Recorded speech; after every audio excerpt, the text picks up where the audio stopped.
لبيك اللهم لبيك لبيك لا شريك لك. أعوذ بالله من الشيطان الرجيم. بسم الله الرحمن الرحيم. الحج أشهر معلومات فمن فرض فيهن الحج فلا رفث ولا فسوق ولا جدال في الحج. حج کے کئی مہینے ہیں جانے پہچانے ہوئے، معروف و مشہور ہیں. جو بھی اس مہینے میں حج کی نیت کرے، یعنی شوال میں، ذوالقعدہ میں، ذی الحجہ میں،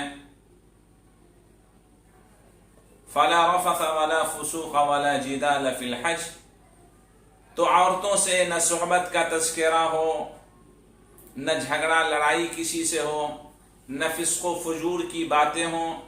یہ ساری چیزیں حج کے وقت تک نہ کرے. اور جو بھی تم بھلائی کرو اللہ اسے جانتا ہے. اور تم زاد راہ لے لو، اور سب سے بہترین زاد راہ یعنی توشہ تقوی ہے. اور اے عقل مندو تم مجھ سے ڈرو. رسول پاک صلی اللہ علیہ وسلم نے اسلام کی بنیادوں میں ایک رکن حج کو بھی قرار دیا ہے، اور یہ فرمایا ہے بنی الاسلام علی خمس شہادت ان لا الہ الا اللہ وان محمد رسول اللہ واقام الصلاة وایتاء الزکاة وصوم رمضان وحج البیت من استطاع الیہ سبیلا. حج اسلام کے رکنوں میں سے ایک رکن ہے، اور اس کے لیے 5 کنڈیشن ہیں: مسلمان ہونا، عقل مند ہونا، عاقل و بالغ ہونا، اور آزاد ہونا، مال کا اتنا موجود ہونا کہ حج کے راستے کے لیے تمام اخراجات اس کے پاس موجود بھی ہو، اور اسی کے ساتھ ساتھ وہ اپنے پیچھے اپنے بال بچوں کے لیے اس مدت میں جو بھی اخراجات ہونے والے ہوں اس کا انتظام بھی کر جائے، اور وہ خود آدمی مالک نصاب کی حیثیت کو پہنچتا بھی ہو. یہ 5 کنڈیشن اگر کسی کے اوپر پائی جاتی ہیں تو ان کے اوپر حج فرض ہو جاتا ہے، اور حج زندگی میں ایک بار ادا کرنا ضروری ہے جس کے اوپر یہ کنڈیشن پائی جائیں. یعنی حج فرض جو ہوتا ہے وہ صرف زندگی میں ایک بار ہوتا ہے.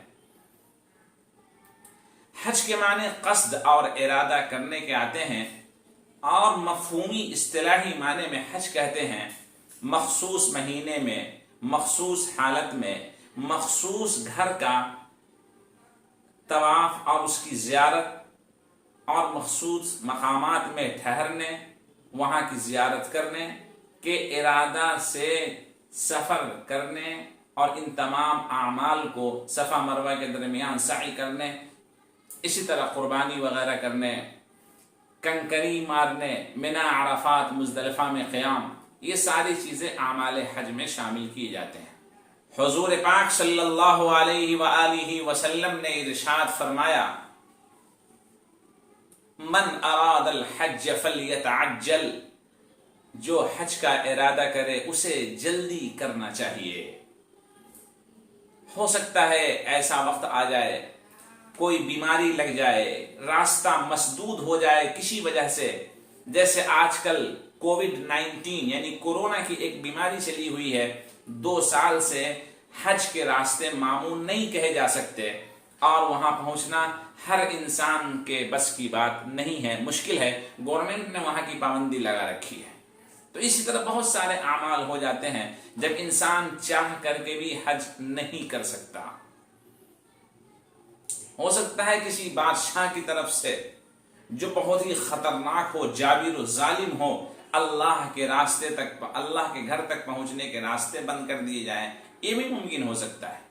لہذا جس کی صحت ہو، تندرستی ہو، فرصت ہو، پیسے ہوں، اللہ کے گھر کا جب وہ ارادہ کرے تو جلدی سے اس کو پورا کر لے. حضور پاک صلی اللہ علیہ وسلم نے ارشاد فرمایا: من حج للہ ولم يفسق ولم يرفث رجع كيوم ولدته امه. جس نے حج اللہ کے لیے کیا اور حج کے دوران کوئی گناہ کی باتیں نہیں کی، گناہگار نہیں بنا، زناکاری، بدکاری، گالی گلوچ، مار پیٹ، یہ ساری چیزیں نہیں کی، جب وہ حج کر کے فارغ ہوتا ہے کَيَوْمٍ وَلَدَتْهُ أُمُّهُ، تو وہ اس دن کی طرح ہو جاتا ہے اللہ کے نزدیک جس دن وہ اپنی ماں کے پیٹ سے پیدا ہوا ہو۔ کوئی گناہ اس کے اوپر نہیں ہوتا، نوزائیدہ بچے کے اوپر۔ اسی طرح اللہ کے دربار سے جو حج کر کے آتا ہے وہ انسان اسی طرح پاک اور صاف گناہوں سے ہو جاتا ہے۔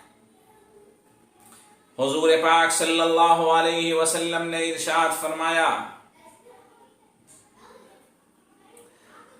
جس کے پاس کھانے پینے کا انتظام ہو، سواری کا انتظام ہو، زادوہ وراحلتہ، اور پھر وہ حج نہ کرے، فَلْيَمُتْ إِنْ شَاءَ يَهُودِيًّا أَوْ نَصْرَانِيًّا، تو وہ چاہے یہودی ہو کر مرے یا نصرانی کرسچن بن کر مر جائے یا جیوز بن کر مر جائے، ہمیں اس کی کوئی پرواہ نہیں ہے۔ اتنی سخت ڈانٹ اور پھٹکار لگائی ہے ایسے لوگوں کو جن کے پاس وسائل ہیں، پیسے ہیں، صحت و تندرستی ہے اور وہ حج نہیں کرتے۔ آقا صلی اللہ علیہ وآلہ وسلم نے ارشاد فرمایا کہ جن کو اللہ نے وسعت دی ہو، حیثیت دی ہو، وہ حج کر سکتا ہو، ایسے لوگوں کے لیے حج اور عمرہ کم سے کم 5 سال کے اندر ایک بار کرنا بہتر ہے، مناسب ہے۔ 5 اعوام، جس کے اوپر 5 سال گزر جائے اور وہ حج یا عمرہ کرنے نہیں آئے، یعنی میرے گھر کی زیارت کو نہیں آئے، ایسے انسانوں کے تعلق سے نبی پاک صلی اللہ علیہ وآلہ وسلم نے بہت عجیب و غریب بات فرمائی ہے۔ ان عبدا صحت له جسمه ووسعت عليه في المعيشة تمضي عليه 5 اعوام لا يغدو الي لمحروم، میں نے جس کے جسم کو صحت تندرستی عطا فرمائی ہو، جس کو اور اس کے لیے سہولت پہنچنے کی بھی ہو، لیکن 5 سال گزر جائے اور میرے دربار میں اس نے حاضری نہیں لگائی، لمحروم، وہ اللہ کی رحمت سے، خیرات، برکات، نیکیوں سے دور کر دیا گیا ایسا شخص۔